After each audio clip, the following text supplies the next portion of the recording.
Pour la première thématique d'ailleurs de cette émission, nous allons prendre ce qu'il faut retenir durant bien sûr cette finale qui a opposé l'homme du présent transposé en l'homme du passé, ou du moins l'homme du présent transposé également en l'homme du futur. Un véritable jeu de mots pour désigner d'un côté Lionel Messi et de l'autre Kylian Mbappé. Il manque de réponse d'ailleurs à suivre. D'un côté le passé et le présent Lionel Messi et de l'autre le présent et le futur Kylian Mbappé. La guerre des étoiles a tenu toutes ses promesses pour une finale qui reste gravée dans les mémoires collectives. La plus belle jamais vécue, l'une des plus belles en termes de rebondissement, de renversement de situation, de suspense et d'ascenseur émotionnel. Passé de 2-0 pour un 3 buts partout au terme des prolongations, l'équipe de France nous a régalé à tout point de vue. Kylian Mbappé, meilleur buteur, 8 réalisations plus que jamais dans l'histoire, aux côtés du Messi. C'est lui qui a dû attendre le départ de Diego Armando Maradona pour redonner le sourire à tout un peuple 36 ans après. Tout est donc accompli pour Lionel Messi, champion du monde pour la toute première fois, qui repart en prime avec le trophée de meilleur joueur de cette 22e édition de Coupe du Monde de football.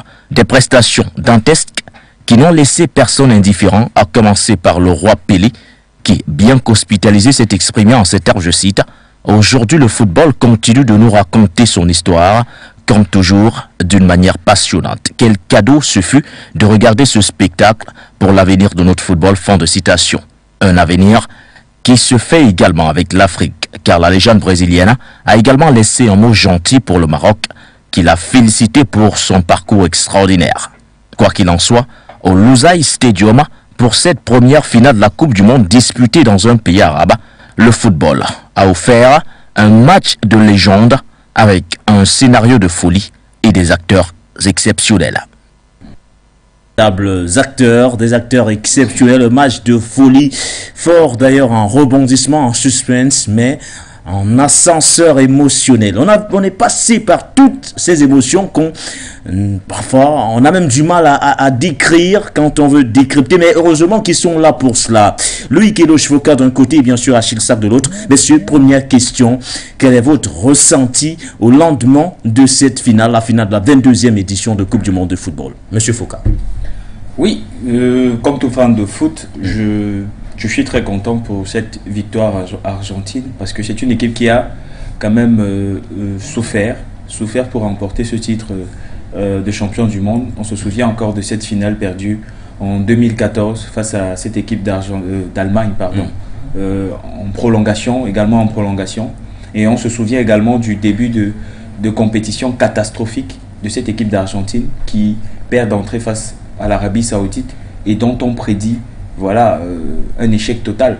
J'ai aussi une pensée pour le sélectionneur Lionel Scaloni qui est arrivé dans cette équipe en tant qu'intérimaire et son arrivée en tant qu'intérimaire avait suscité pas mal de réactions, notamment du regretté Diego Armando Maradona qui avait dit, je cite, Lionel Scaloni est incapable de diriger une circulation. Donc pourquoi lui donner les rênes de cette sélection argentine qui n'a pas assez de poigne pour porter une équipe comme l'Argentine vers le toit du monde. Et puis 6 ans plus tard, l'Argentine est vainqueur sud-américain de la Copa América, est champion du monde et ça fait cette 3e étoile de l'Argentine. Donc en général, c'est comme je dis, tout fan de foot, la beauté du sport, c'est un sentiment de fierté pour l'accomplissement, pour ce qui a été accompli du côté argentin et aussi pour Lionel Messi qui va tirer quand même sa révérence de la plus belle des manières. Lionel Messi qui tire sa révérence de la plus belle des manières. Alors, est-ce que vous avez également vibré au rythme de cette finale, très animée, mais surtout forte en suspense? Rapidement dans le match, l'Argentine pense plier la rencontre en première période avec bien sûr 2 buts marqués, un but notamment de l'intenable Lionel Messi, un autre d'Angel Di Maria qui faisait son comeback dans le 11 entrant, mais juste derrière il y a eu une remontada folle de la France, ou du moins conduite par un certain Kylian Mbappé, une prolongation insoutenable jusqu'à la fatidique séance de tir au but. Votre ressenti, Achille Sack, à l'issue bien sûr de cette finale du côté du Lusail Stadium? Ouais, c'était un spectacle. Pour ma part, c'est après la Coupe du Monde, la finale de la Coupe du Monde 2006, pour moi c'était la meilleure finale. Peut-être pas forcément la meilleure en termes de contenu ou bien en fait de contenu dans le jeu, mais le scénario, l'épilogue, les ingrédients, tout était fait, a été mis ensemble pour que la finale soit belle. Donc on a assisté à une très très très belle finale. On a vu une équipe d'Argentine qui a dominé d'entrée de jeu, qui a su imposer son jeu. Maintenant, la France, moi j'ai tendance à dire que la France c'est ce qu'on appelle le monstre froid. C'est cette équipe-là qui s'est souffrir dans ces moments difficiles, qui réagit toujours.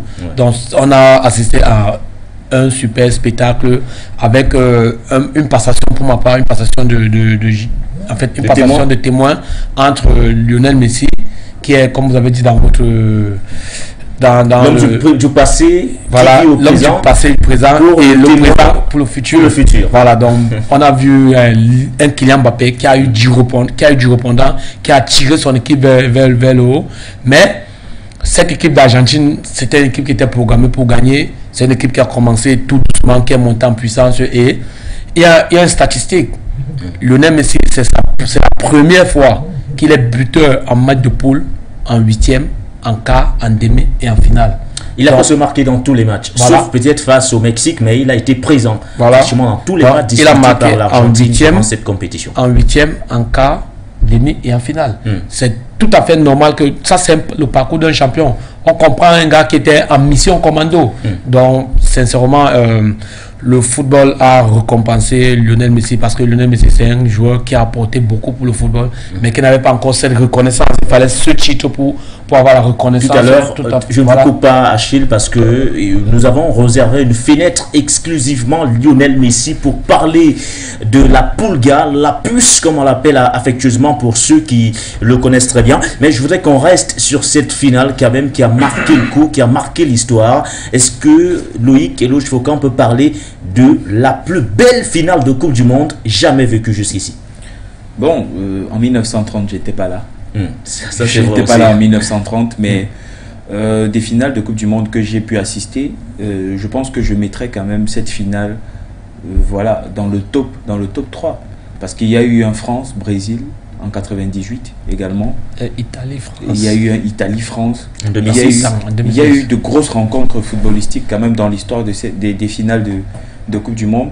Mais je pense quand même que celle-ci aura voilà, un goût assez particulier. Parce que je suis convaincu que chaque coupe a son histoire, chaque finale a son histoire, et qu'il ne faudrait pas à un moment donné les comparer à chaque fois et se dire que voilà, on va profiter de la spécificité d'une finale, on va profiter de la spécificité d'une autre finale. Donc je ne sais pas si c'est la plus belle de toutes, mais moi je la placerai quand même dans mon top 3. Parce que voilà, tout y était, il y avait de l'enjeu, parce qu'il y avait un joueur qu'on appelle Lionel Messi, 35 ans, qui a dit que c'est son dernier match de mondial et qui a tout gagné dans sa carrière. Il lui manquait juste ce trophée. Beaucoup en Argentine ne lui donnent pas la reconnaissance qu'on donne à Maradona à cause de ce trophée. Mais d'un autre côté, on a une jeune équipe de France, une jeune équipe de France qui est capable de réitérer l'exploit de 2018, de marquer l'histoire aussi à sa façon, parce que ça devait, en cas où l'équipe de France remportait ce match, être la première nation à conserver son titre de champion du monde. Depuis 60 ans. Voilà, donc voilà, ça fait quand même deux belles équipes, et quel que soit le résultat, voilà, on aurait félicité l'adversaire de la même façon. Et le scénario, parce que Achille a parlé tout à l'heure d'une équipe d'Argentine qui a mené les débats pendant toute la première mi-temps, à tel point que Didier Deschamps était obligé de faire sortir deux joueurs tels que Ousmane Dembélé et Olivier Giroud. Deux joueurs majeurs d'ailleurs. Deux joueurs majeurs qui ont été exceptionnels durant cette Coupe du Monde, et qui en deuxième mi-temps a aussi dû composer sans Griezmann. Donc c'est dire à quel point l'entraîneur a tout tenté, n'avait plus rien à perdre. Et puis une équipe qui n'a quasiment pas existé durant les 75 premières minutes du match réussissent en 3 minutes à revenir au score, et même en prolongation à arracher le score. On a des joueurs comme Kolo Muani qui n'étaient pas à la base dans cette liste des 26, mais qu'on a vu déterminant dans son entrée face à cette équipe d'Argentine. Avec tous ces facteurs, on est en droit quand même de se dire que c'était une sacrée finale, Et voilà, ça rentre dans les annales de la Coupe du Monde. Une sacrée finale qui s'est disputée jusqu'au bout de la nuit.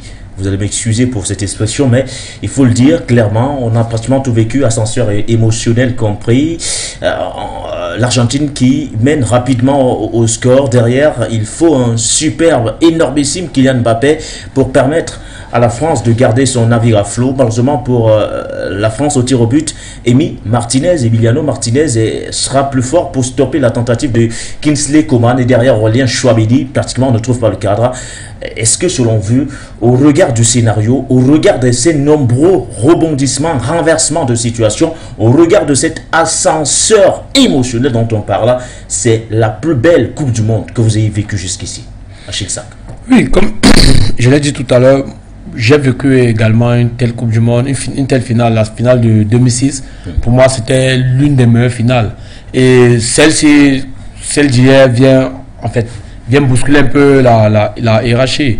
Compte tenu de tous ces événements qui tournaient autour, comme l'a dit, là c'est bien relevé Loïc, il y avait un Lionel Messi qui devait écrire toute une histoire. Il y avait peut-être un Kylian Mbappé qui devait arracher le témoin, ou bien cette équipe de France qui devait faire quelque chose de sensationnel. Maintenant, dans le match en lui-même, on a vu, comme je disais tout à l'heure, le contenu surtout proposé par les deux équipes. Oui, on a vu une équipe d'Argentine qui a dominé les débats pendant 60 minutes. Et après, une équipe de France qui a su réagir, grâce également à son entraîneur qui a fait des réajustements tactiques qui ont mis cette équipe d'Argentine en difficulté. Généralement, lorsqu'une équipe revient comme celle-là, une équipe comme l'équipe de France est revenue, généralement, c'est elle qui sont vainqueurs. Mais on a vu qu'en face, il y avait des ressources mentales, il y avait des gars qui voulaient gagner, qui ont amené leur équipe, ils ont gardé la tête forte. On a compris que cette équipe d'Argentine avait vraiment du répondant. Ils ont gardé la tête froide et ils ont pu arracher cette victoire au bout du suspense.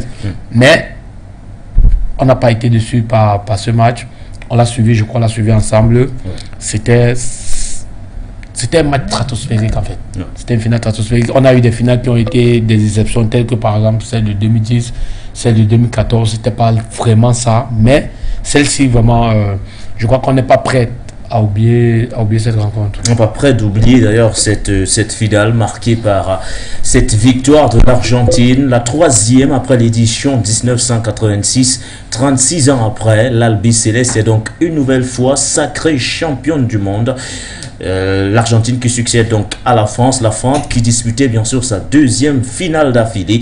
Nous sommes là pour apporter un bilan bien sûr de cette édition, la 22e de Jara, une édition qui nous a promis pas mal de choses et sur le terrain on a concrétisé ces choses-là. On parle de cette formation de l'Argentine, mais si on parle surtout de ses individualités, d'un côté Lionel Messi, de l'autre Kylian Mbappé. Pour vous messieurs, quel a été l'an de cette finale, Messi ou Mbappé? Avis tranché sur cette question. Moi, je dirais vous Mbappé. répondez à la question et vous apportez les arguments par la suite. Moi, je dirais Mbappé. Pour moi, Kylian Mbappé, dans ce match, il nous a montré qu'il est le digne héritier, le digne successeur des joueurs qu'ont été Cristiano Ronaldo ou Lionel Messi. Et durant cette finale, il nous a encore montré le grand joueur qu'il était. Déjà, c'est un joueur de grand rendez-vous. Parce que en une finale de Coupe du Monde, je ne sais pas si le roi Pelé l'a déjà fait, inscrire un triplé en finale de Coupe du Monde, ça reste quand même une grosse performance, une grosse performance de la part de cette équipe de Kylian Mbappé. Et il a tout juste 23 ans. Et souvenons-nous que durant cette compétition, il marque 8 buts. C'est extraordinaire. Ça fait 12 buts déjà pour Kylian Mbappé en Coupe du Monde. En Coupe du Monde. À seulement 23-24 ans, je pense qu'il a encore une marge. Il peut progresser peut-être. Oui, il a 23 ans. Il a 23 ans statistiquement. Il a encore 3 Coupes du Monde.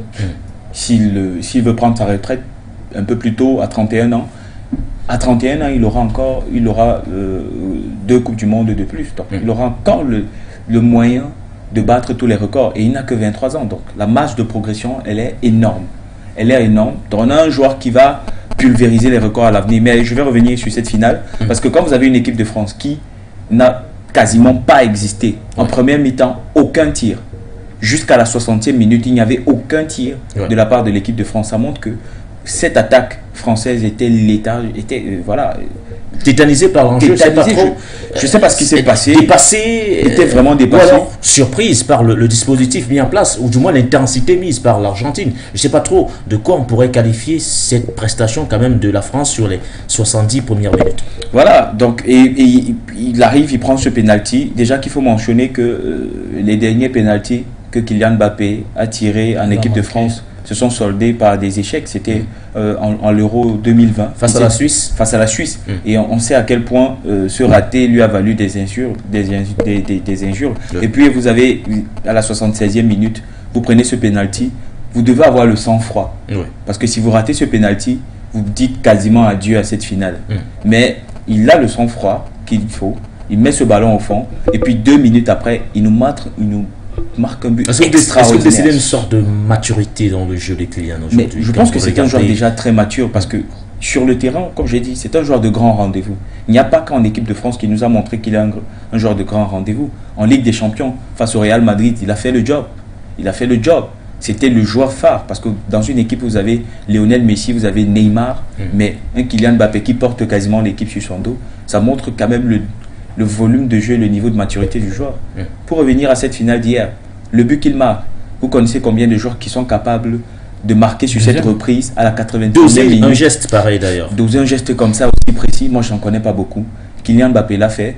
Malheureusement, son triplé n'a pas été suffisant pour garantir cette victoire. Mais la France n'a pas de regrets, n'a pas de souci à se faire concernant l'avenir du football. Parce que je pense qu'ils tiennent le meilleur joueur sur les prochaines années. Le meilleur joueur sur les prochaines années. Messi ou Mbappé, Loïc a été franc. Il a tranché sur l'homme de la finale. À votre niveau, est-ce que vous placeriez également Kylian Mbappé devant Lionel Messi sur cette finale à Chitzak? Non, c'était connu de tous que celui qui devait remporter le mondial serait l'homme, en fait, l'homme du mondial, donc le meilleur joueur du mondial. Étant donné que même le classement de la FIFA, Messi en premier, Mbappé en deuxième. Si la France avait remporté, ça devait toujours être l'inverse. Ça devait être Mbappé en premier, Messi en deuxième. Mais pour ma part, je vais suivre Loïc. Mbappé a été l'homme de ce mondial parce que c'est l'histoire de Lionel Messi. Où il fallait la consécration, c'était la consécration pour Lionel Messi. D'ailleurs, l'émir du Qatar lui a mis un vêtement princier, ça démontre tout en fait. Ça confirme tout ce qu'on pensait de Lionel Messi, et toutes les attentes qui étaient placées en lui. Donc Lionel Messi, c'était le match de la consécration, bien le mondial de la consécration. Mais en même temps, de l'autre côté, on a vu, depuis longtemps, on se disait le Ronaldo Messi qui sera l'héritier. Il y a Neymar qui est passé par là, il y a eu des grands joueurs, la Agüero, tout ça qui sont passés par là, tous se sont fracturés, tous se sont cassés les dents. Donc on se disait, quel est celui qui va prendre la relève? Donc Kylian Mbappé a démontré sur ce match qu'il a des dents longues et il a les épaules pour supporter toute cette pression et prendre le relais de l'air Ronaldo Messi. Donc Kylian Mbappé pour ma part a été l'homme de cette finale. L'homme de cette finale pour vous, messieurs, Kylian Mbappé, indiscutablement le meilleur buteur de cette compétition. 8 réalisations. Oui, une prestation énormissime d'ailleurs, incroyable pour le jeune attaquant du Paris Saint-Germain, franco-camerounais, lui qui a des origines camerounaises mais également algériennes, d'un père camerounais et d'une mère algérienne. Kylian Mbappé, bravo donc à vous, champion. Mais je voudrais qu'on revienne sur l'équipe de France, puisqu'on parle de Kylian Mbappé. On ne va pas se limiter sur un seul joueur, il faudrait qu'on parle de ce collectif managé par Didier Deschamps, une équipe de France qui jusqu'ici, on avait pourtant senti à l'aise sur les autres rencontres, c'est-à-dire de la phase de groupe jusqu'en demi-finale, mais sur les 70 premières minutes, Loïc Eloge-Foka, aucun tir cadré, d'autant plus que pour que vous cadriez, au moment, il faudrait que vous tentiez même d'ailleurs des tirs. Il n'y en avait pas du tout sur les 70 premières minutes. Et pire encore, Didier Deschamps, après seulement 40 minutes, a dû procéder à 2 changements. Ousmane Dembélé, Olivier Giroud, tous deux remplacés dès la 40e minute. Alors, qu'est-ce qui s'est passé? Pourquoi on a l'impression qu'il y a eu une France différente de celle qu'on a eue depuis la phase de groupe jusqu'en demi-finale? Alors, je pense qu'on a eu affaire à une équipe d'Argentine qui a très bien préparé son match, qui a, je pense, qu'a passé plusieurs heures bon, je dis n'importe quoi, mais ça peut être possible. Une équipe qui a passé quand même plusieurs heures à visionner les séquences de match de cette équipe de France, a compris que c'est une équipe qui aime laisser la possession et qui aime procéder en contre-attaque. Parce que l'équipe de France, quand on regarde la composition d'équipe, on voit que la défense est composée à 75% de joueurs défensifs, de joueurs axiaux. Parce que Jules Koundé n'est pas un latéral. Il évolue en tant que latéral droit au sein de cette défense française, Upamecano, Varane et Théo Hernandez qui est un latéral très offensif. Donc on voit que en phase de possession, cette équipe procède en une sorte de 4-4-2 où Antoine Griezmann shift, disons, se rapproche un peu plus d'Olivier Giroud, et puis Kylian Mbappé et Ousmane Dembélé. Je consultais ma liste. Kylian Mbappé et Ousmane Dembélé, voilà, deux joueurs rapides, techniques, sont capables de courir, excusez-moi le terme, comme des chevaux, et faire mal aux latéraux adverses. Donc on voit que c'est comme ça que cette équipe de France a l'habitude de gérer ses matchs. Mais sauf que face à l'Argentine a très bien compris. Ça avait magnifiquement marché face au Maroc. Ils avaient laissé la possession de balle aux Marocains. Et même face à l'Angleterre, on avait eu l'impression que à des moments, elle était prenable, mais que non, à chaque fois, elle pouvait se reposer sur la rapidité et l'explosivité surtout de ces milieux de couloir. Mais ce qu'on n'a pas du tout vu en finale. Bon, on n'a pas vu en finale parce que cette équipe d'Argentine, comme je le disais, a très bien préparé ses coups. Les latéraux ont coupé les premières transmissions parce que vous savez, les contre-attaques, ça va par deux passes. Une passe qui casse des lignes et qui permet à certains joueurs d'avoir l'espace nécessaire à effectuer les courses. Mais sauf que les Argentins ont très bien anticipé ces courses-là. Les ballons, ils ont coupé les chaînes de transmission.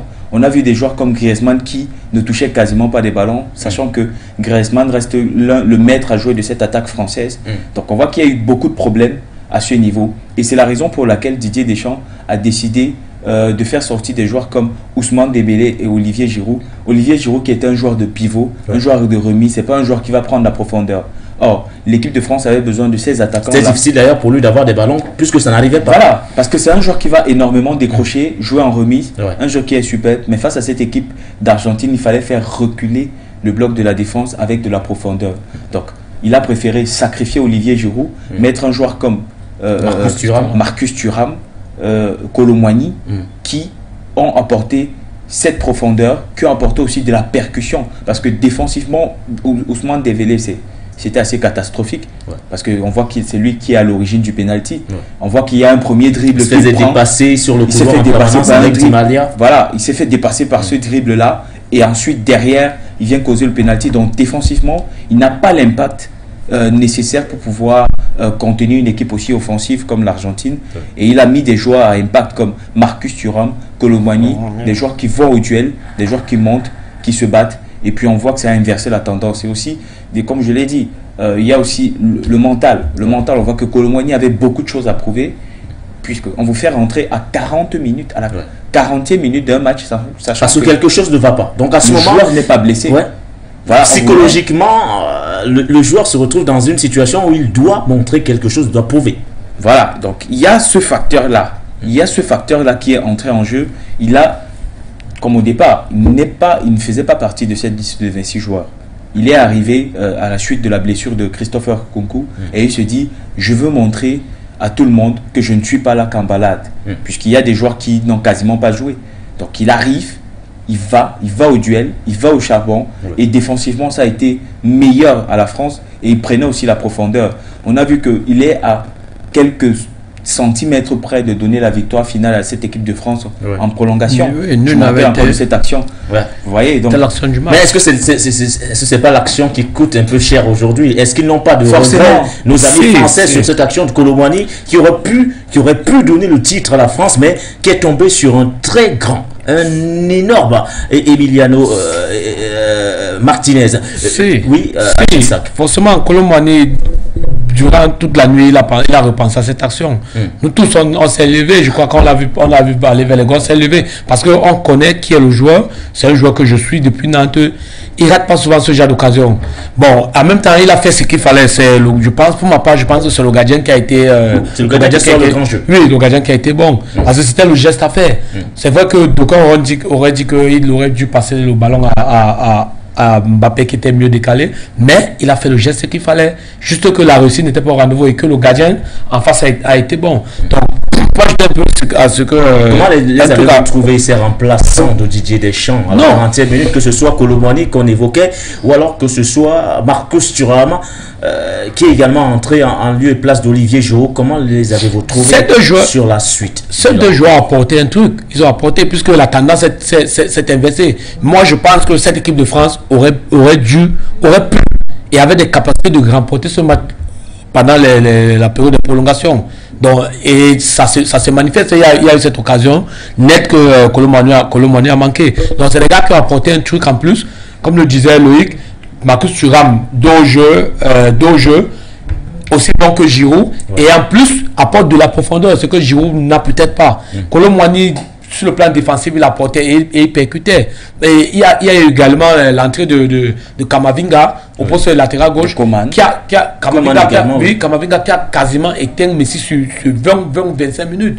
Il y a Coman qui a apporté de la percussion, qui récupère un ballon entre les pieds de Messi qui mène au super but de Kylian Mbappé. Donc on a vu Didier Deschamps qui a compris, qui a analysé la situation et qui a apporté des solutions. Donc être mené 2-0 lors d'une finale de Coupe du Monde, revenir à 2 buts partout, amener cette équipe en prolongation, c'est du grand art. On a vu qu'il y a eu des remplacements. Je crois qu'il a fait quasiment 6 remplacements.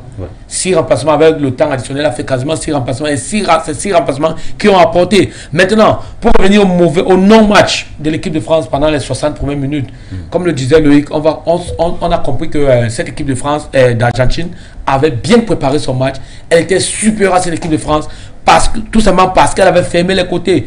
L'équipe d'Argentine a joué avec 4 milieux de terrain.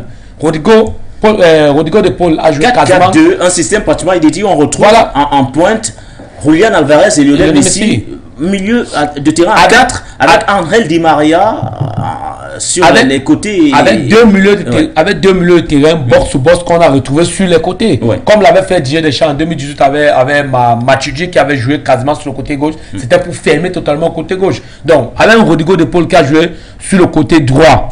C'était exactement sur le côté gauche. Oui, c'était exactement. Au milieu de terrain, on retrouve les principales révélations d'ailleurs de cette Coupe du Monde. Enzo Fernandez et de l'autre côté, on avait notre joueur McAllister qui a réalisé une compétition, ou du moins qui ont réalisé une compétition extraordinaire. Vous voyez que la position de Rodrigo de Paul, c'était une position très stratégique. Il a fait jouer sur le côté droit, c'est-à-dire le côté gauche de l'équipe de France, qui est le côté le plus dangereux, avec Théo Hernandez et Kylian Mbappé qui vont extrêmement vite. Vous voyez que Rodrigo, et c'est Acuna, c'est ça? Marcos Acuna. Voilà, Marcos Acuna, Rodrigo, que ce soit Rodrigo, Marcos Acuna, ça revenait dans le sens, dans cette moitié.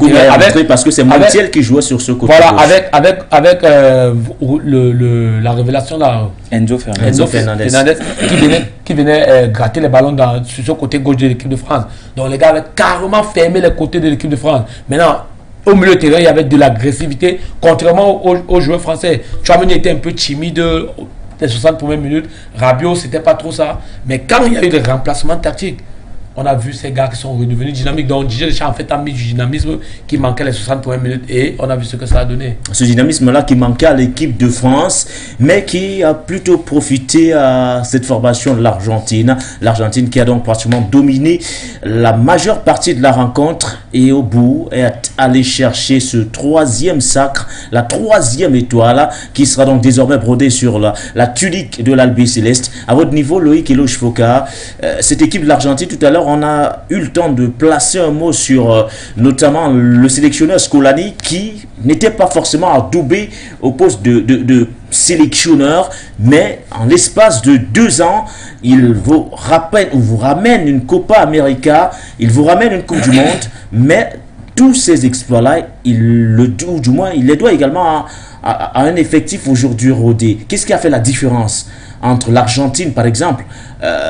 de 2014 qui est sorti d'une Coupe du Monde avec bien sûr une défaite en finale. L'Argentine derrière qui a perdu pratiquement 2 Copa América coup sur coup avec un Messi dans la folie qui voulait prendre sa retraite internationale. L'Argentine qui revient en 2018 et sort dès les huitièmes de finale face à cette même équipe de France, mais qui a ce courage de revenir en 2022 pour soulever définitivement donc ce trophée. À votre niveau, à quel moment on a l'impression qu'il y a eu un déclic au sein de ce collectif? Donc, je vais dire que ça a été un déclic mental. Mental parce que lorsqu'on analyse par exemple l'effectif de l'Argentine en 2014, vous avez en pointe, vous avez eu des joueurs comme Agüero, Gonzalo Higuaín, Javier Mascherano, Nicolas Otamendi, Sergio Romero. Ce sont tous des grands joueurs. Ce sont tous des grands joueurs. Angel Di Maria, un peu plus jeune. Léo Messi, un peu plus jeune. Mais mentalement, c'est une équipe qui, pour moi, a passé un cap. Parce que lorsque vous perdez le premier match contre l'Arabie Saoudite et que vous attirez les foudres de votre presse nationale, surtout qu'il faut rappeler que c'est l'Argentine. En Amérique du Sud, le football, c'est une religion. On ne blague pas avec le football là-bas. Donc, un match de football perdu, encore quand on s'appelle l'Argentine de Diego Armando Maradona, de Riquelme, vous perdez contre l'Arabie Saoudite, alors que vous avez, entre guillemets, le meilleur joueur de l'histoire en vos rangs, ça pose quand même problème. Donc c'est le match face à l'Arabie Saoudite qui a constitué le déclic pour cette édition. Oui, oui, excusez-moi de le rappeler, mais j'aime. C'est vrai que je ne suis pas très fan de cette théorie, mais ce que le sélectionneur camerounais Rigobert Song a fait avec sa théorie du danger prend tout son sens. Parce que lorsque vous pensez, par exemple, vous êtes trop à l'aise, vous pensez que vous avez l'ascendant sur une équipe. Et voilà, vous ne faites pas le match qu'il faut. Surtout que ce match, l'Argentine menait 1-0. Donc on voyait très mal une victoire saoudienne. Vous perdez ce match. Normalement, c'est ce genre de rencontre qui change beaucoup de choses dans votre tête. Et on a vu que toutes les rencontres de cette équipe d'Argentine se sont disputées âprement. Parce que lorsque je vois, par exemple, ce match contre le Mexique. Le Mexique, qui était un match très compliqué. Ce match aussi contre la Pologne qui était très disputé, sans parler du huitième de finale contre l'Australie, bon, qui n'était pas très terrible, mais ce quart de finale contre les Pays-Bas qui s'est disputé sous haute tension, on a vu que c'était une équipe qui menait 2-0, qui se fait rattraper au score à la toute dernière minute, mais réussit quand même à aller accrocher la victoire, malgré tous les remous qu'il y a eu durant ce match, malgré toutes les tentatives de bagarre générale qu'il y a eu au cours de ce match, toute la nervosité, et que vous rencontrez encore une équipe de Croatie qui est réputée pour tirer des joueurs, faire déjouer les équipes. L'équipe de Croatie qui a sorti cette équipe du Brésil, et vous réussissez quand même à leur mettre 3 buts. Et encore cette équipe de France en cette finale, où vous menez 2-0, et où en l'espace de 3 minutes, ils reviennent au score, et à la fin vous ressortez encore vainqueur. Ça montre que c'est une équipe argentine qui a de grosses ressources mentales.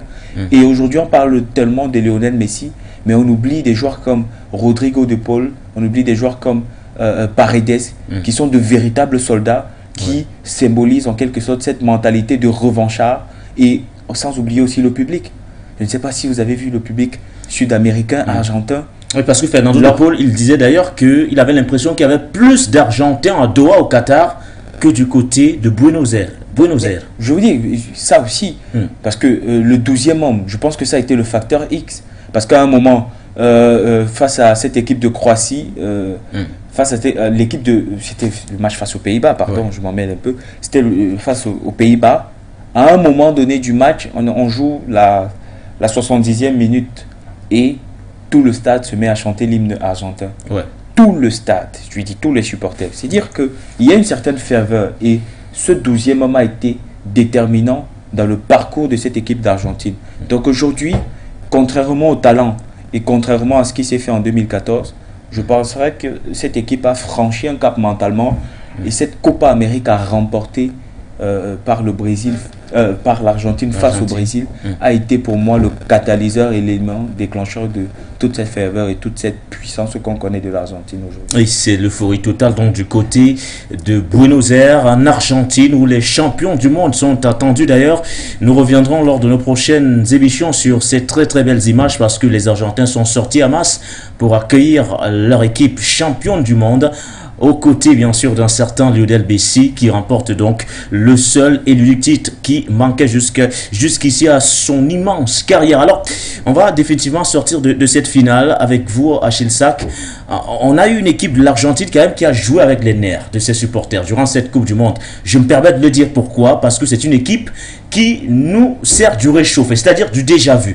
Loïc tout à l'heure a pris l'exemple de ce quart de finale face aux Pays-Bas où l'Argentine mène confortablement 2-0 et est pratiquement assurée d'une place en demi-finale, mais se fait soudainement surprendre avec cette égalisation, l'équipe des Pays-Bas qui la pousse cette formation jusqu'aux prolongations, voire au tir au but, pour définitivement donc s'imposer à ce niveau. On se serait attendu à ce que ces leçons ne soient clairement apprises et que les erreurs ne puissent plus se reproduire. Mais en finale, l'Argentine nous ressort le même scénario pour un résultat pareil.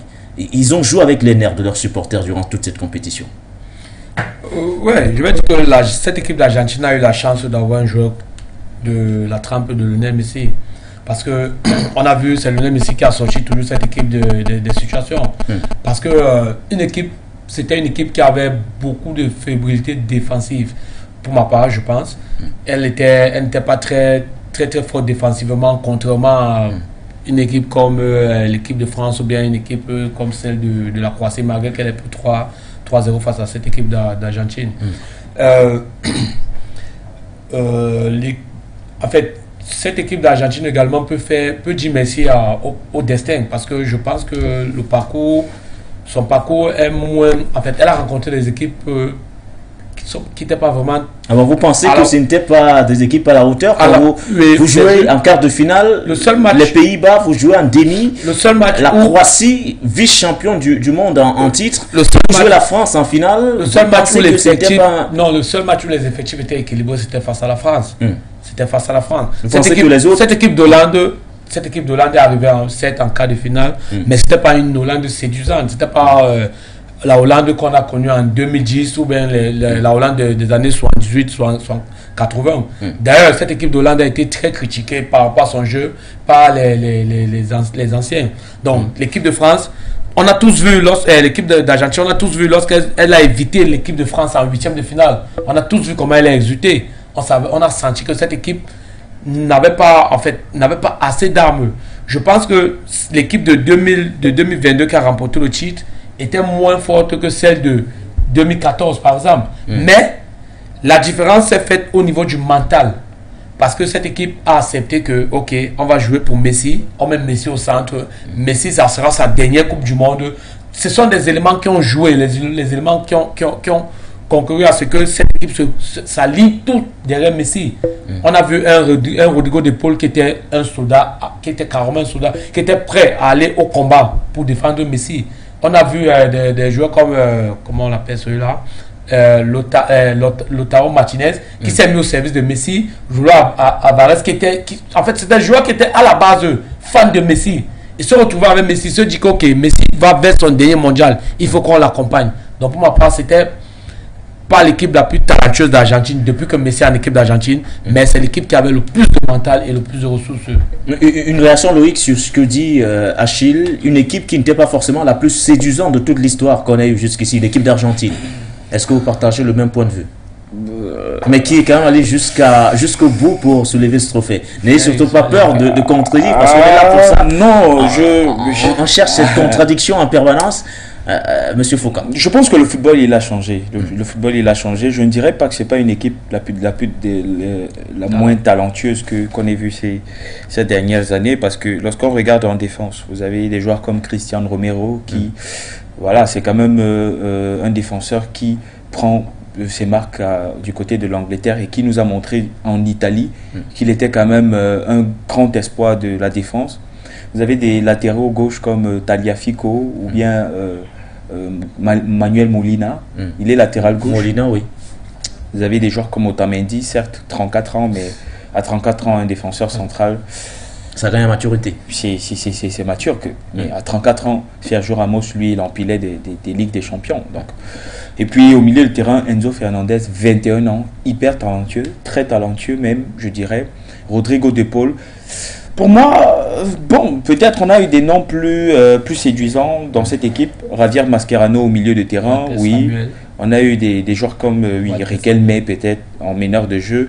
On a eu en attaque même, on a eu des joueurs comme Agüero, Higuaín. Gonzalo Higuaín. Même si Alvarez s'il continue sur cette lancée, Julian. il pourra... 4 Julian. buts à son compteur pour une première Coupe du Monde. Je trouve quand même que c'est réussi. C'est réussi. Bon, c'est vrai que c'était une Coupe du Monde quand même record. On a vu, il y a eu beaucoup de records qui ont été battus. Donc, il y a plein de mythes qui ont été balayés d'un revers de la main. C'est ça le football. Les records sont faits pour être battus. Mais, bon, une équipe joueuse, il ne fallait pas forcément s'y attendre. Ça veut dire que vous n'êtes pas d'accord avec ce qu'a dit Pas Achille. totalement. Je ne dirais pas que c'est l'équipe la moins talentueuse de toutes les générations, mais sinon, c'est pas, on ne gagne pas une Coupe du Monde par hasard. On n'élimine pas les Pays-Bas, la Croatie, Et la France en finale par hasard. par hasard. Ça, c'est bien dit. La différence à faire au niveau du mental, pas forcément au niveau de la qualité ou la valeur intrinsèque des joueurs. Merci à vous, messieurs. On va évoluer dans nos échanges en prenant, bien sûr, l'un des sujets que nos téléspectateurs, internautes ou encore auditeurs attendent. Cette comparaison qui est faite habituellement entre Lionel Messi et Diego Armando Maradona. C'est vrai et bien qu'avant de remporter son titre de champion du monde, aucun disait clairement que Messi n'atteindra jamais, ou du moins ne pourrait pas dîner, souper sur la même table que Diego Armando Maradona. Mais messieurs, après ce titre glané du côté du Qatar, est-ce que Messi est devenu l'égal de Diego Armando Maradona, ou alors Messi aujourd'hui est plus grand que Diego Armando Maradona? Achille Sack. Un avis tranché, argument à l'appui. En Coupe du Monde, Messi devient l'égal de Diego Armando Maradona. Bah, seulement Parce en Coupe du Monde. Diego Maradona, c'est 2 finales de Coupe du Monde. 86 et 90, 2 finales d'affilée. Messi également, c'est 2 finales de Coupe du Monde. 2014 et 2022, chacun d'eux a remporté une Coupe du Monde, a ramené une étoile sur le maillot argentin. Donc en termes d'étoiles, il y aura l'étoile de Maradona, il y aura celle de Lionel Messi. Donc, footballistiquement parlant, Messi devient l'égal de Diego Armando Maradona. Mais maintenant, en Argentine, Maradona, c'est une icône. Certes, Messi également est une icône. Il entre dans le cercle très fermé des gars qui ont ramené une étoile sur le drapeau, sur le maillot argentin. Mais Maradona, c'est au-delà du foot. Pour ma part, je pense. Maradona, c'est au-delà du foot. Maradona, c'est une icône. Ça veut dire quoi? Messi, lui, c'est plus dans le football qu'on le voit beaucoup plus, ou alors vous pensez qu'il n'a pas encore véritablement atteint le niveau? Maradona, Messi et Maradona, c'est 2 écoles. C'est 2 écoles bien différentes. Maradona, Messi, c'est le joueur là, c'est celui-là qui a donné sa vie pour le football. C'est celui-là qui s'est sacrifié, qui est un joueur très discipliné, un joueur qui, quand il est dans ton vestiaire, il peut te ramener, il peut te gâter un match, il peut arranger un match. Mais Maradona, c'était au-delà du foot. Maradona, en plus du talent, c'était une icône, c'est quelqu'un qui avait des positions politiques, c'est quelqu'un qui côtoyait le monde de la nuit, c'est quelqu'un qui aimait la fête, c'était un fêtard. Mais si c'était un gars rangé, c'est un gars qui vivait uniquement pour le foot. Mais Maradona, c'est celui-là qui pouvait faire une semaine en boîte de nuit et revenir le lendemain te faire mais je voudrais qu'on reste clairement sur l'aspect purement sportif. Est-ce qu'au regard de tout ce qui a été accompli par les deux, c'est-à-dire Diego Armando Maradona d'un côté, Lionel Messi de l'autre, sportivement parlant, on peut désormais les mettre sur une même ligne, ou alors laisser Messi passer devant? Ça, à ce niveau, sportivement parlant. Peut-être permettre à Loïc également de dire un mot là-dessus. Moi, je pense que Messi est plus grand. Et Coupe du Monde ou pas, Messi, ça fait longtemps que pour moi, Messi est plus grand que Maradona. Aujourd'hui, avec cette Coupe du Monde, j'espère que le débat sera clos. Diego Armando Maradona, ça reste un joueur extraordinaire. Mais Messi, c'est extraordinaire. C'est surhumain ce qu'il fait. Aujourd'hui, il remporte la Coupe du Monde, la première de sa carrière, et peut-être la seule. La seule. Ça fait 41 trophées dans son armoire. Pour un seul joueur. Est-ce que vous vous rendez compte qu'il y a des clubs qui n'ont pas autant de trophées? 41 clubs, 4 Champions League. Il faut que je lise son palmarès. Ouais. Lionel Messi, une Coupe du Monde, une Coupe América, une victoire aux Jeux Olympiques, 4 Ligues des Champions, 3 Coupes du Monde et des clubs, 3 Super Coupes de l'UEFA, 11 championnats, 7 Coupes nationales, 9 Super Coupes, 7 Ballons d'Or. Coupe du Monde junior. 7 Ballons d'Or. Et je pense qu'avec cette victoire en Coupe du Monde, il est 8e et proche du 8e Ballon d'Or. Mais déjà, il faut le rappeler que France Football a une fois simulé, a utilisé les critères de Ballon d'Or en Amérique du Sud pour déterminer le nombre de Ballons d'Or qu'aurait gagné Pelé si Pelé avait évolué en Europe. Ils ont dit, par rapport au niveau de Pelé, Pelé avait la possibilité de gagner 7 Ballons d'Or. Je dis bien 7. Pelé, le roi Pelé. Aujourd'hui, on a Lionel Messi qui évolue dans une ère où le football est plus difficile parce que le savoir au football est plus démocratisé aujourd'hui. Avant, tout le monde n'avait pas à disposition les mêmes moyens. Mais aujourd'hui, vous engagez des analystes de données qui vont analyser des statistiques, qui vont analyser le jeu de certaines équipes. Il y a de la technologie qui aide des équipes à être plus performantes. Je veux dire que le savoir est plus démocratisé aujourd'hui, ce qui fait qu'aujourd'hui, les entre guillemets petites nations ont la capacité de jouer ou bien d'avoir accès aux informations que par exemple les Français ont. Donc on voit qu'il y a aujourd'hui de modèles de jeu qui sont tellement répandus. Aujourd'hui, on ne parle plus de petites nations. Avant, ce n'était pas le cas. Avant, il y avait moins d'équipes professionnelles qu'aujourd'hui. Avant, le statut du professionnel était moins, le football était moins organisé qu'il en est aujourd'hui. Aujourd'hui, on a des joueurs qui poussent de terre, comme des joueurs qui sont fabriqués même dans des systèmes. Il est plus compliqué parce que, comme je vous l'ai dit, le football est plus démocratique, le savoir au football. Donc, quand vous avez un joueur comme Messi qui évolue dans une ère où il y avait Cristiano Ronaldo, Neymar Junior, Kevin De Bruyne, Mohamed Salah, mais un joueur comme celui-là qui réussit à avoir 7 ballons d'or, c'est stratosphérique.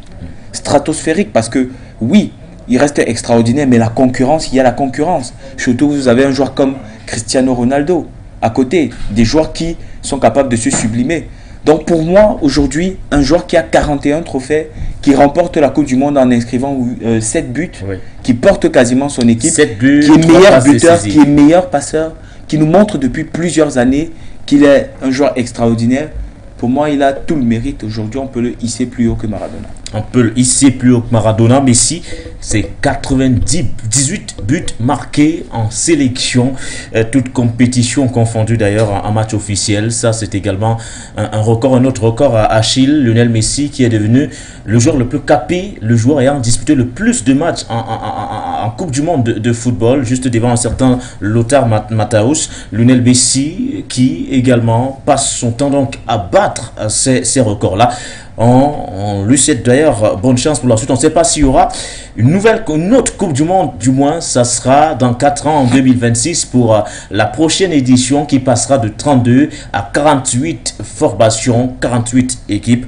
Peut-être qu'on retrouvera Lionel Messi, car pour l'instant on ne sait pas encore s'il a décidé donc de raccrocher avec l'Albi Céleste. Messieurs, on tourne donc définitivement la page de cette finale. On ouvre une autre, celle qui concerne directement les équipes africaines. Ont-elles réellement brillé? Nous ont-elles offert des spectacles dignes, on va le dire comme ça, de ces prestations qu'on a connues par le passé? Le Cameroun en 1990, le Sénégal en 2002, le Ghana en 2010, mais surtout Loïc Eloge-Foucault, ce Maroc en 2022 qui réussit quand même à faire mieux que ses prédécesseurs que sont le Cameroun, le Ghana ou encore le Sénégal. Le Maroc qui a atteint pour la toute première fois les demi-finales. Le Maroc surtout qui a fait honneur à tout un continent. Vous avez fait vos différentes recherches, vous nous avez pris les différentes compétitions de Coupe du Monde qui se sont disputées sur les 20 dernières années en partant de l'édition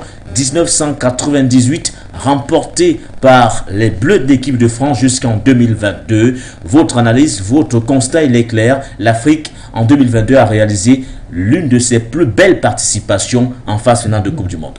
Alors, je ne dirais pas l'une des plus belles participations, si c'est la plus belle. Ouais, la plus belle. C'est la plus belle prestation. D'ailleurs, avec le concours de la réalisation, il faudrait qu'on ait effectivement ce tableau qui revient sur ces prestations du continent africain depuis l'édition 1998 jusqu'en 2022. Alors, une petite interprétation, peut-être enlever le synthé pour qu'on puisse avoir bien sûr les chiffres dans les moindres détails. Merci du côté de la réalisation. Alors on va l'interpréter ensemble, Loïc. Alors de 1998 à 2022, pourquoi j'ai pris 1998? Parce que c'est la date du passage à 32 équipes. Donc il y a 32 équipes, ça veut dire plus d'équipes africaines. Donc de 1998 à 2022, j'ai recensé le parcours des différentes équipes africaines durant cette Coupe du Monde. Et à mon avis, cette Coupe du Monde au Qatar en 2022 est la meilleure performance de l'histoire du football africain en Coupe du Monde. Alors, pourquoi je le dis? Alors, ces données sont des données qui ont été recueillies en phase de groupe. Alors, en phase de groupe, on se rend compte qu'il y a 5 équipes qui sont qualifiées et chacune des équipes a 3 matchs à disputer. Donc, ça fait 15 matchs. Donc, sur 15 matchs disputés, en 2022, les nations africaines ont enregistré 7 victoires. C'est d'ailleurs ça qui est en vert. On peut le constater, 7 victoires. C'est plus du double de ce que du nombre de victoires enregistrées par... En 2018, en 2014, en 2010, en 2006, en 2002 et en 1998, à chaque fois, c'était 3 victoires. 3 victoires pour les sélections africaines. Mais pour ce qui est de cette édition, en 15 matchs, l'Afrique s'en sort avec 7 victoires uniquement en phase de groupe. Voilà. Donc, on peut revoir... le tableau, si on pourrait également l'avoir une fois de plus. Merci. Voilà. Donc, on voit que entre 1998 et 2018, l'Afrique n'avait jamais enregistré plus de 3 victoires en phase de poule. Mais cette année, le chiffre a doublé de façon exponentielle. Je vais dire doublé et puis, parce que le double c'est 6, mais on a 7 victoires. Ça montre carrément qu'il y a des équipes qui gagnent plus de matchs. Ensuite, nombre de matchs nuls. On voit que ça reste quand même, il y a l'édition 2018 où il y a eu 2 matchs nuls, mais on reste quand même dans 3 matchs nuls dans cette Coupe du Monde. C'est qu'il reste un chiffre quand même plus bas que la plupart des éditions. Mais ce qui me frappe surtout, c'est le nombre de défaites. Le nombre de défaites, jusqu'ici, le nombre de défaites, le record du nombre de défaites, disons le record du nombre de plus bas de défaites enregistrées par les nations africaines était 6 et a été enregistré en 2002, en 98. 2002, on se souvient de l'épopée du Sénégal. Mais cette année... Le record a été battu en 2022 avec 5 défaites. Uniquement 5 défaites en 15 matchs pour ces équipes africaines. Nombre de buts marqués. C'est la première fois de l'histoire des Coupes du Monde que des nations africaines marquent 19 buts. Pourquoi je m'attarde sur cela? Parce que si on va en 2010, c'est l'Afrique du Sud qui organise la Coupe du Monde. Et il y a 5 équipes africaines qui participent, plus le pays organisateur. Donc en 2010, on a eu 6 pays africains qui ont participé à la Coupe du Monde. Mais jamais avec ces 6 équipes, au moins, on avait marqué autant de buts. En 2014, on était très proche de ce chiffre. On était très proche de ce chiffre de cette année. On était à 18. Mais cette année, ils ont marqué jusqu'à 19 buts. En nombre de buts encaissés également, on voit que les Africains en 2022 ont encaissé moins de buts qu'en 2010, qu'en 2014, qu'en 2006, en 2002, 98. Et ça montre que défensivement aussi, il y a de la solidité. Quelque chose me frappe aussi sur ce tableau, c'est la différence de buts. Parce que jusqu'ici, les Africains encaissaient plus qu'ils ne marquaient. Donc, mais cette fois-ci, on est dans une balance positive. Les Africains marquent plus de buts et encaissent moins. Et en termes de nombre de points pris, ça se voit. Cette année, en Coupe du Monde 2022, en phase de poule, il y a eu 24 points pris sur 45 possibles par les nations africaines. C'est du jamais vu. Du jamais vu parce que si on remonte à 2002, 2,98, là, on a 15 points pris sur 45 possibles et ça reste les totaux les plus élevés des histoires. Jusqu'ici, c'était les totaux les plus élevés. Jusqu'ici, c'était les totaux les plus élevés. On voit qu'en 2002, le total a grimpé de façon exponentielle et la moyenne de points pris par les équipes. Donc, on a 5 équipes et en moyenne, cette année, les équipes ont 4,8 points par match. Pas par match, je vais dire que sur la compétition, en phase de poule, je précise bien en phase de poule, parce qu'il y a eu le Maroc qui s'est qualifié en 8e jusqu'en demi. Je n'ai pas pris en compte ces facteurs. Je me suis arrêté en phase de poule. Donc il y a 4,8 points pris en moyenne par les équipes. C'est plus du double, près du double, pardon, du total de 2002-98 qui était jusqu'ici les meilleures prestations collectives africaines de l'histoire de la Coupe du Monde. Et ensuite, les qualifications. On voit que cette année, sur les 5 pays qui étaient engagés dans la compétition, il y a eu 2 équipes qui ont réussi à sortir des phases de poule, tout comme en 2014. On a eu 2 équipes qui ont réussi à sortir des phases de poule, mais on ne s'est pas arrêté là. C'est parce que je n'ai pas voulu continuer le calcul, parce qu'une équipe comme le Maroc est arrivée jusqu'en demi-finale. Quelque chose qui reste exceptionnel sur le plan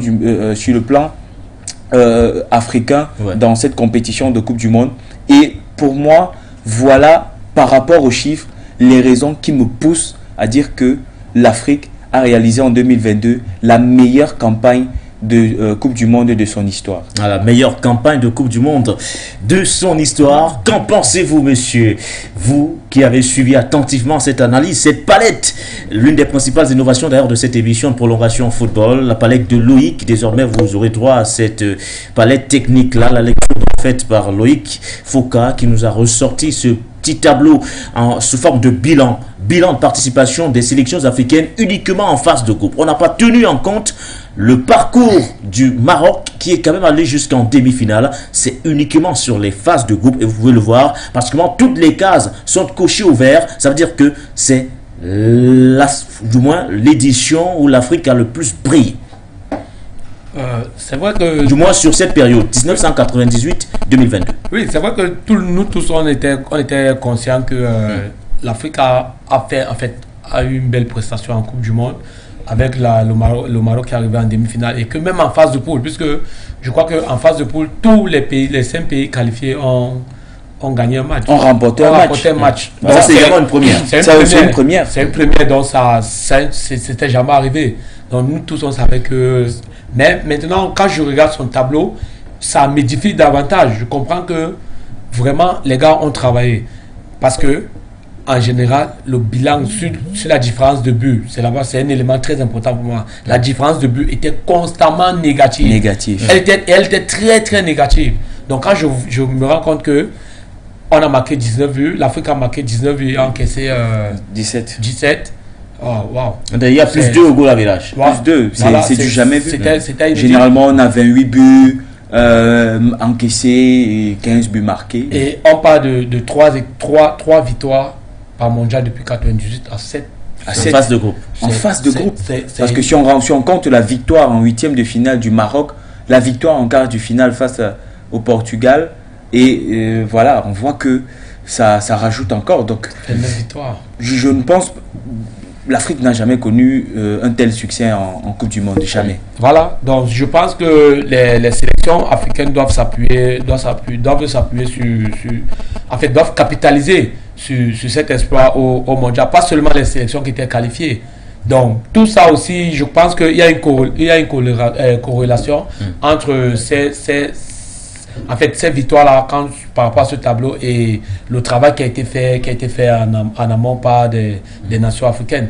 Vous pensez que ce mondial, si messieurs, peut être un déclic pour ces sélections aujourd'hui qui avaient pourtant du mal jusqu'ici à penser qu'elles pouvaient atteindre le dernier carré de cette compétition? Le Maroc l'a fait. Est-ce que dans 4 ans, il y a des chances que d'autres sélections également puissent copier cet exemple, surtout qu'à partir de 2026, avec cette co-organisation qui est annoncée dans les États-Unis, le Mexique ou encore le Canada, on passera de 32 à 48 équipes? Moi, je pense que c'est possible. C'est possible. Aujourd'hui, on voit que ce sont des succès qui inspirent. Quand on voit l'équipe du Maroc, on voit la façon de jouer. On a vu que, par exemple, le FC Barcelone de Guardiola a inspiré des générations d'entraîneurs. Donc, le style de jeu et les résultats sont capables d'influencer des courants. Et en 2026, on aura, en plus des 5 équipes qui sont là, c'est vrai que je souhaite que l'Afrique gagne 4 places et demi. Ça veut dire quoi? On aura 9. Peut-être le 10e pourrait jouer éventuellement les barrages pour tenter d'avoir 10 places dans cette Coupe du Monde. Et on voit que cette année, il y a des équipes comme l'Algérie, la Côte d'Ivoire, le Nigeria qui sont restés, qui représentent également des chances. Donc on voit très bien que à l'avenir, en 2026, il y a des équipes comme le Mali, le Burkina Faso, pour moi, qui sont des équipes qu'il faudra surveiller à la loupe, des équipes qui ont pour moi un très bel avenir dans ce continent. On aura ces équipes-là. Et qui sait, en 2026, il y aura encore de nouveaux talents, il y aura de nouveaux joueurs. Au Cameroun, actuellement, on est dans cette phase de relance du football local qui qui va peut-être permettre aux joueurs locaux de se mettre en évidence. On a vu le joueur de Ngom qui a fait la colonne sportive du Diallo, qui on voit l'exemple. Passeur décisif face au Brésil d'ailleurs. On voit ce qui s'est passé au Maroc, on voit ce qui se passe au Sénégal. On voit que tous ces facteurs, tout le monde a envie de vouloir faire aussi bien que le frère marocain. Et aujourd'hui, je ne vois pas pourquoi est-ce que cette Coupe du Monde ne servirait pas de leçon à d'autres nations ou bien même aux nations qui ont participé à cette Coupe du Monde. Oui, Achille. En plus, on a intérêt à capitaliser là-dessus. On se rend compte que je prends le plus bel exemple, mais les deux plus beaux exemples, c'est-à-dire le Maroc qui a fait la meilleure performance dans cette Coupe du Monde et le Sénégal qui vient en seconde position. On voit bien que ce sont des pays qui ont énormément travaillé. Le Maroc, je crois, c'est 20 ans de travail. On voit cette équipe marocaine, en fait, c'est la réussite sur tous les tableaux. L'équipe féminine du Maroc, on a vu à la dernière CAN ce qui s'est passé. Le Wydad de Casablanca est le champion en titre. On voit cet entraîneur Walid qui a été le meilleur entraîneur sur le continent. Et c'est un gars qui a passé ses diplômes, peut-être pas comme les autres qui ont eu des diplômes UEFA. Il fait partie de la première cuvée des diplômes CAF.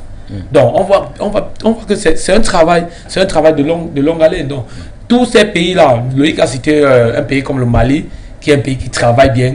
Ça se voit sur ces résultats. C'est vrai que les résultats ne sont pas encore probables, mais on voit de l'extérieur, on voit cette équipe qui travaille bien, qui peut également faire bonne figure lors des prochains mondiaux, étant donné qu'on aura plus de chances. On aura peut-être l'Algérie qui sera là, on aura le Nigeria qui a une valeur sur du continent africain.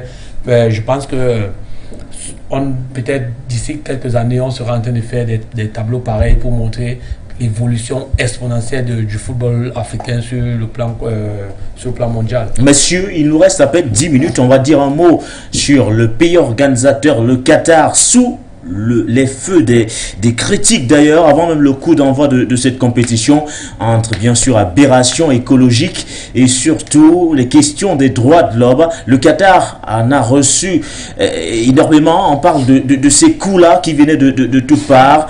Le Qatar bousculé entre ceux bien sûr qui estimaient qu'un petit émirat comme celui-là ne peut pas prétendre à une organisation réussie d'une compétition comme la Coupe du Monde de football.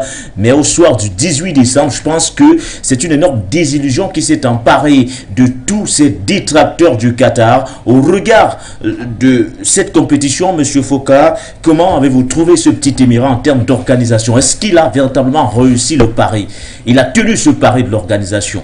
Mais bien sûr, je pense que c'est une très belle compétition qui a été organisée. On a vu des stades pleins, l'ambiance qui était au beau fixe. On voit que l'accès dans ce pays n'était pas... c'était pas, les accès n'étaient pas restreints, contrairement à ce qu'on prédisait de cette Coupe du Monde. C'est pour moi l'une des plus belles jamais organisées dans le monde, surtout parce qu'elle est organisée en pleine saison. Les joueurs sont encore physiquement frais.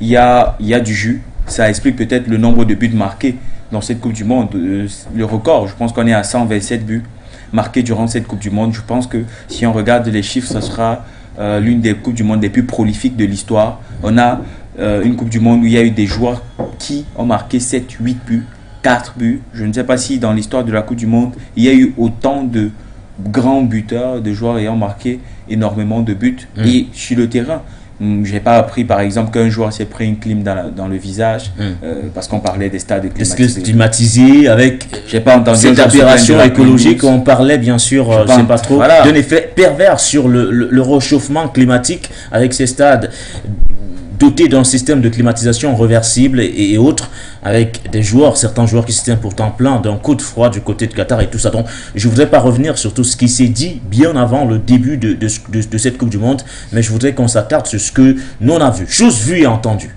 Oui, donc voilà, je n'ai pas entendu un joueur se plaindre de l'état de la pelouse ou bien du manque de clim dans un hôtel. tout s'est correctement bien passé. Ce qu'on va cependant regretter durant cette Coupe du Monde, ce sera la prestation des arbitres qui... vous avez trouvé... Ouais, les arbitres durant ce mondial, il y a quand même beaucoup de choses à redire sur l'arbitrage durant ce mondial. Sur les arbitres ou alors sur le VAR? Parce qu'il faut... De toutes les façons, le VAR n'est qu'un outil et c'est les arbitres qui décident parce que le VAR vous présente la situation et la situation est sujette à interprétation parce que si le VAR vous présente une situation et que vous décidez de l'interpréter comme vous l'avez, c'est pas le VAR qui prend la décision. Le VAR vous présente uniquement les faits. Donc ça reste la responsabilité entière des arbitres. Et surtout que le VAR n'a pas intervenu à tout moment ou bien au moment où il fallait. Le VAR n'a pas toujours intervenu. Bon, je pense que dans le règlement... Le VAR a ses champs d'action. Je pense bien qu'il y a des actions sur lesquelles le VAR intervient convenablement, bien sûr, à uniquement tout ce qui a été dit. Il intervient quand l'arbitre estime qu'il n'y a pas de doute. Il a vu l'action, il est conscient de ce qu'il a vu. Et le VAR n'intervient que lorsqu'en cabine, on détecte peut-être quelque chose qui mérite d'être revu par l'arbitre, quelque chose qui n'a pas été pris en compte par cet arbitre-là. Mais sinon, pour moi, le VAR n'est qu'un outil. Le problème, c'est les arbitres. Le problème, les arbitres. Et Loïc, qui trouve que dans sa généralité, ou du moins dans sa globalité, la Coupe du Monde a été réussie, même s'il émet des réserves clairement sur l'arbitrage. Alors, votre regard sur l'organisation de cette 22e édition de Coupe du Monde de football, est-ce qu'elle a été réussie, ou du moins, est-ce que le Qatar, en termes de moyens mis en place avec ces stades construits au désert et autres, des stades, parce que moi également, démontable, on parle du stade 974, c'est le stade, moi personnellement, qui m'a marqué, un stade qui sera démonté juste après cette Coupe du Monde. Est-ce que vous pensez que le Qatar a tenu le pari de l'organisation? Bien sûr. On a assisté à une Coupe du Monde de mesure. C'est plus de 200 à 300 millions d'euros investis. Et on a vu la mobilisation qu'il y avait au Qatar. C'est combien? 9 stades sur un périmètre de 70 km. Donc, on voit clairement que c'était pour un tout petit pays comme le Qatar, c'était vraiment une très grande fête. C'était très beau. On voyait toujours, il y avait toujours des personnes mobilisées autour du stade, il y avait toujours de l'engouement, c'était une fête en fait, personne ne s'est senti frustré au Qatar. On peut peut-être seulement regretter, c'est vrai que cette Coupe du Monde a voulu être, bon, on peut pas dire sabotée, mais tout ce qui pouvait être à mal, la presse internationale le relayait. Sur tous les plateaux, on relayait sur tous les plateaux tels que par exemple la mort d'un agent de sécurité qui est mort. Ce sont des choses qui arrivent, mais la fête en elle-même, elle était belle. Le Qatar a reçu son pari. C'était une très belle Coupe du Monde. Une très belle Coupe du Monde, donc vécue du côté de Doha au Qatar. C'est donc le clap de fin pour cette 22e édition de Coupe du Monde de football. C'est également sur cette note que nous clôturons cette émission. Merci à vous, messieurs. Loïc, merci d'être passé par ici une fois de plus. C'est moi qui vous remercie.